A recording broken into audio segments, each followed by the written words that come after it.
Salut tout le monde, bienvenue dans cette vidéo. Alors vous avez été nombreux à la suite de la vidéo précédente sur les ronces et notamment sur les récoltes de mûres que je fais en ce moment à me demander de vous partager ma recette de confiture de mûres et à vous parler un peu plus justement des transformations et conservations qu'on peut faire avec les surplus de récoltes qu'on a à cette saison. C'est vrai que là, août, septembre, c'est vraiment un mois de récolte où en général on a pas mal de surplus sur certaines cultures. C'est mon cas par exemple avec les haricots, les courgettes et puis les mûres comme je vous l'ai expliqué. Donc tout ça c'est des choses qu'on a envie de pouvoir conserver pour en profiter plus longtemps et en manger pendant tout l'hiver à la saison à laquelle il y a quand même moins de récoltes au potager. Donc je vais essayer de vous parler de tout ça aujourd'hui, mais par contre il faut quand même que je vous explique 2-3 petites choses, puisque il y a des choses que je fais pas de façon traditionnelle. Par exemple, je n'ai pas de stérilisateur, je fais mes conserves à la cocotte minute. Donc c'est une vieille cocotte minute que j'ai depuis des années. Alors à la cocotte minute, il y a un avantage, c'est que comme c'est une stérilisation qui se fait sous pression, on peut diviser le temps de stérilisation par 3 par rapport à un stérilisateur. L'inconvénient évidemment, c'est que une cocotte minute c'est beaucoup moins grand qu'un stérilisateur et donc vous pouvez mettre moins de bocaux à l'intérieur. Mais bon, l'un dans l'autre on s'y retrouve puisque vu qu'on stérilise moins longtemps, et ben c'est pas très grave si on peut pas mettre autant de bocaux dedans.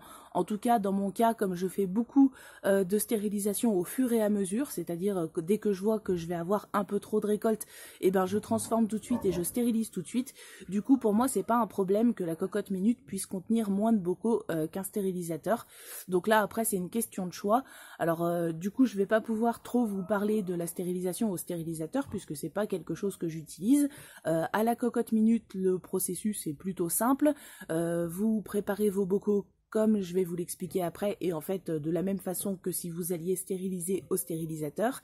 Vous mettez vos bocaux dans la cocotte minute, vous les calez avec un torchon pour éviter que les bocaux ne s'entrechoquent. Ensuite, on rajoute de l'eau, mais on ne cherche pas à recouvrir complètement les pots. On ajoute de l'eau à peu près jusqu'aux 2/3 de la hauteur des bocaux. Et puis, on ferme la cocotte minute et on compte le temps à partir du moment où la soupape de la cocotte minute commence à tourner, c'est-à-dire à partir du moment où la pression à l'intérieur de la cocotte minute est suffisante. Et là, on divise le temps de stérilisation par 3 par rapport au temps qui est recommandé pour la stérilisation en stérilisateur. Voilà, donc moi je fais comme ça fonctionne très très bien, il n'y a pas de problème. Deuxième chose à savoir, je congèle très peu, voire pas du tout.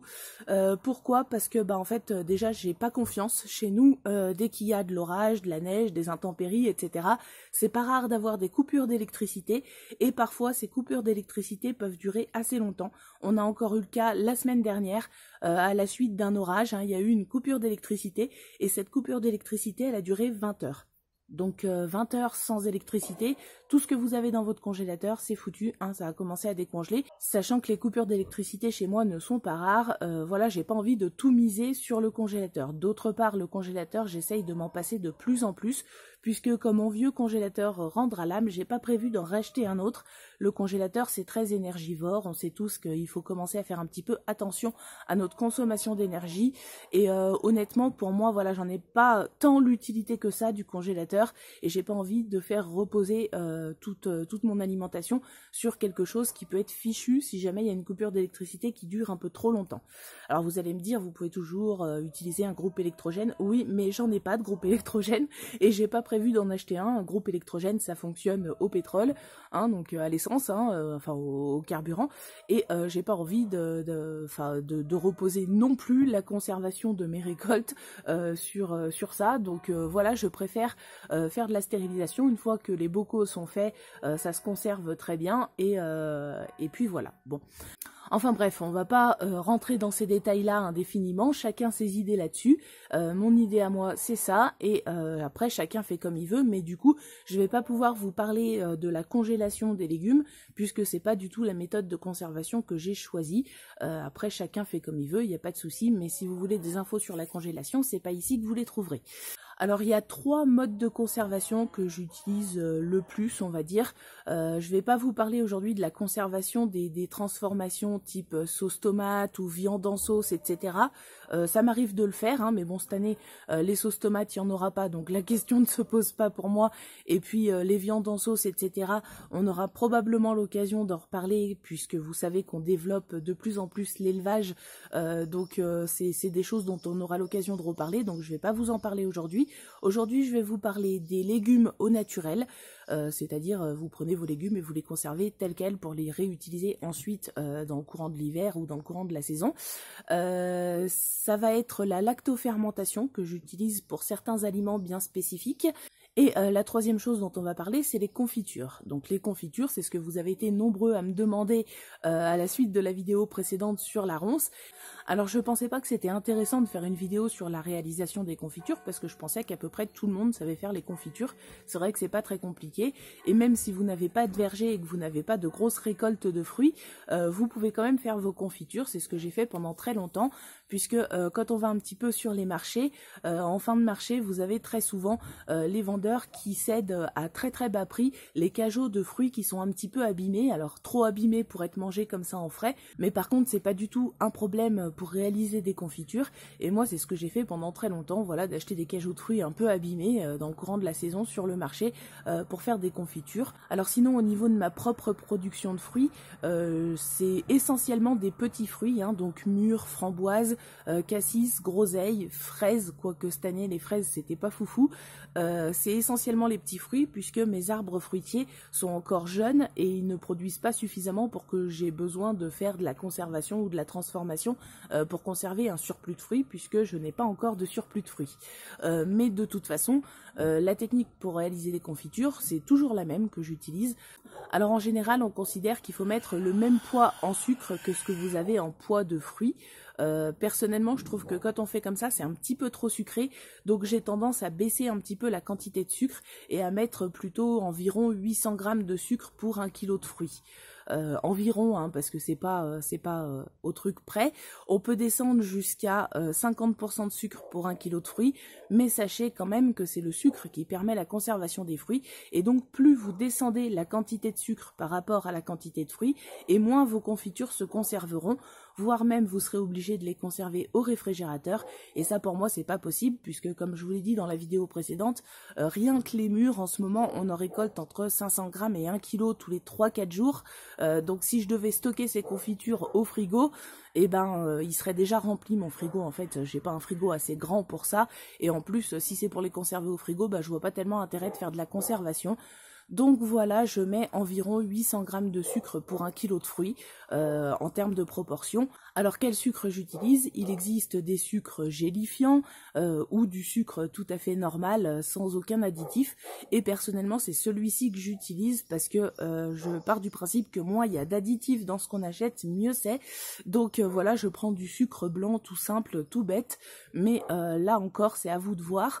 Donc je mélange mes fruits et le sucre.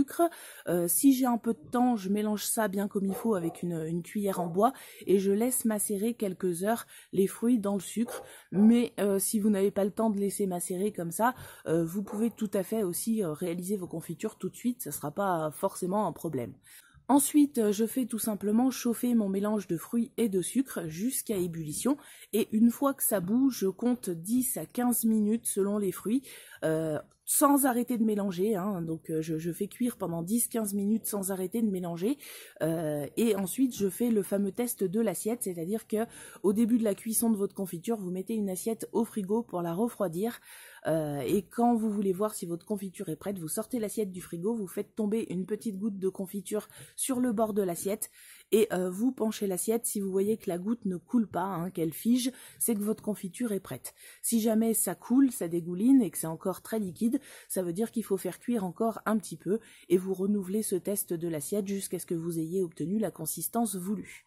Voilà, donc pour les confitures, c'est comme ça. Alors la mise en bocaux se fait quand la confiture est encore chaude, le plus chaude possible. Vous mettez dans les bocaux, vous refermez les couvercles à vis et vous retournez les bocaux de façon à chasser l'air, et vous laissez les bocaux à l'envers jusqu'à refroidissement complet. Si vous voulez être sûr que votre pasteurisation, puisqu'on ne parle pas de stérilisation ici, on parle de pasteurisation, si vous voulez être sûr que ça a bien fonctionné, vous essayez doucement, sans forcer évidemment, de dévisser vos couvercles, et si vos couvercles résistent, s'ils sont bien collés, c'est que votre pasteurisation a fonctionné et que vos confitures sont prêtes à être rangées et conservées. Voilà, donc pour tous les fruits, quand je veux faire des confitures, je procède comme ça. Alors parfois je vais ajouter des épices ou des herbes aromatiques dans les confitures, mais ça je ne le compte pas dans la quantité de sucre à ajouter, c'est quelque chose que je mets en plus, hein. Je rajoute pas de sucre si je rajoute quelques herbes aromatiques ou quelques épices dans les confitures. Alors, me revoilà quelques minutes plus tard, hein, j'ai dû faire une petite pause puisque mes voisins, voyant que j'étais en train de filmer, n'ont pas pu s'empêcher de démarrer plein de moteurs. Donc, je suis de retour, on en était aux confitures. À noter que vous pouvez ajouter dans vos confitures le jus d'un citron ou d'un demi-citron selon la quantité de confiture que vous avez à préparer. L'acidité du citron va permettre une meilleure conservation des confitures. À noter aussi que certains fruits vont gélifier mieux que d'autres, notamment les petits fruits dont les pépins contiennent de la pectine, et c'est aussi le cas des pommes, des poires, des coings. Les pépins contiennent de la pectine, ce qui va faciliter la prise de la confiture. Avec d'autres fruits, ça peut être un peu plus délicat et les confitures peuvent avoir un peu plus de mal à prendre. Et dans ce cas, vous pouvez utiliser, si vous voulez, du sucre gélifiant ou de l'agar-agar éventuellement. Moi, j'aime pas trop la consistance que ça donne, mais bon, si vous avez l'impression que vos confitures ne prennent pas bien avec certains fruits, sachez qu'il existe du sucre gélifiant spécial confiture ou de l'agar-agar qui peuvent permettre d'améliorer la consistance. Moi, je le fais pas, mais bon, c'est chacun fait comme il veut. Voilà, donc pour ce qui est des confitures, maintenant je vais vous parler rapidement de la stérilisation des légumes au naturel. Alors là, c'est pareil pour tous les légumes, avec une petite exception pour la courgette. Le process est le même, on commence par éplucher si nécessaire. Par exemple, les courgettes, moi je les épluche pas complètement, hein, j'en laisse une partie de la peau, ou équeuter les haricots, etc., etc. Bref, vous préparez vos légumes, vous les rincez, vous les nettoyez, vous les rincez, et ensuite je les fais blanchir 5 minutes dans l'eau bouillante salée, c'est-à-dire que je porte mon eau salée à ébullition et seulement une fois que ça bout, je mets les légumes dedans, je laisse 5 minutes. Et ensuite, je mets les légumes dans les bocaux, hein, donc vous savez qu'on ne remplit pas à plus de 2 cm du bord. Je parle évidemment des bocaux à joint type Le Parfait. Il existe aussi d'autres marques. Toutefois, je dois quand même vous dire que j'ai remarqué qu'avec les marques un peu moins chères, il y a plus de problèmes de stérilisation, c'est-à-dire de bocaux qui se rouvrent en fin de stérilisation et donc où la stérilisation n'a pas correctement fonctionné. Donc faites quand même bien attention. Je rappelle qu'on utilise aussi un joint neuf à chaque fois qu'on refait une conserve, hein. On ne réutilise pas les joints, on n'utilise pas des joints usagés pour faire ces conserves. Donc vos légumes ébouillantés, vous les mettez dans vos bocaux et ensuite moi je remplis jusqu'à 2 cm du bord avec l'eau de cuisson, donc l'eau bouillante. Je ferme tout de suite les bocaux et je procède tout de suite à la stérilisation. On fait en sorte que les bocaux soient toujours bien remplis, le plus remplis possible, quitte à tasser un petit peu. Et je vous disais, il y a une petite différence pour les courgettes. Comme les courgettes rendent pas mal d'eau, personnellement, je ne rajoute pas l'eau de cuisson avant la stérilisation. Je mets juste les courgettes en tassant le plus possible, puisque pendant le processus de stérilisation, elles vont encore fondre un petit peu et donc moins remplir le bocal. Donc je tasse bien jusqu'à 2 cm du bord. Je ne rajoute pas l'eau pour les courgettes. Je referme tout de suite et je procède à la stérilisation et vous verrez qu'en fin de stérilisation les courgettes auront rendu pas mal d'eau et que donc elles baigneront correctement dans l'eau sans avoir eu besoin d'ajouter de l'eau au moment de la mise en bocaux. Voilà, donc pour les légumes au naturel, je fais comme ça. La stérilisation, comme je vous l'ai dit, je la fais dans ma cocotte minute. Normalement, dans un stérilisateur, on compte 1h30. Et donc, à la cocotte minute, moi, je les laisse 30 minutes à partir du moment où la soupape commence à tourner. Voilà, donc ça c'est pour la stérilisation des légumes au naturel. La troisième chose dont je voulais vous parler, c'est quelque chose que j'utilise essentiellement avec les choux, donc choux cabu, choux rouges, choux raves, etc. C'est la lactofermentation. Alors quand on pense lactofermentation des choux, on pense toujours choucroute, mais en fait nous c'est très très rare qu'on les mange en choucroute. On les mange le plus souvent en salade, soit en ajoutant un petit peu de choux fermentés dans des salades composées, soit en faisant carrément une salade de choux fermentés. C'est super bon, c'est vraiment super bon. Alors là c'est très très simple, je commence par préparer une saumure, c'est-à-dire que je mets 30 g de sel dans 1 litre d'eau et je dissous le sel. J'utilise pas du sel blanc, hein, j'utilise du sel gris tout simple, non traité, c'est vraiment important. Et pour l'eau, évitez d'utiliser de l'eau trop chlorée, de l'eau du robinet, ou alors laissez-la reposer quelques heures pour que le chlore s'évapore. Ensuite, je vais détailler mes choux en fines lanières, donc soit à la mandoline ou même à la main en les coupant, mais bon, à la mandoline c'est plus rapide, ou au robot si vous en avez un. Je remplis mon bocal avec mes lanières de choux, on remplit le plus possible, et ensuite je recouvre avec ma saumure, hein, donc mon mélange d'eau salée. Je recouvre bien et je mets un poids dessus. Donc moi personnellement j'utilise des petits ramequins qui sont pile à la taille du pot. En fait c'est les pots en verre des crèmes type la laitière là, vous voyez. Voilà, bah j'utilise ça comme poids pour faire en sorte que les légumes ne remontent pas par-dessus la surface de la saumure en fait.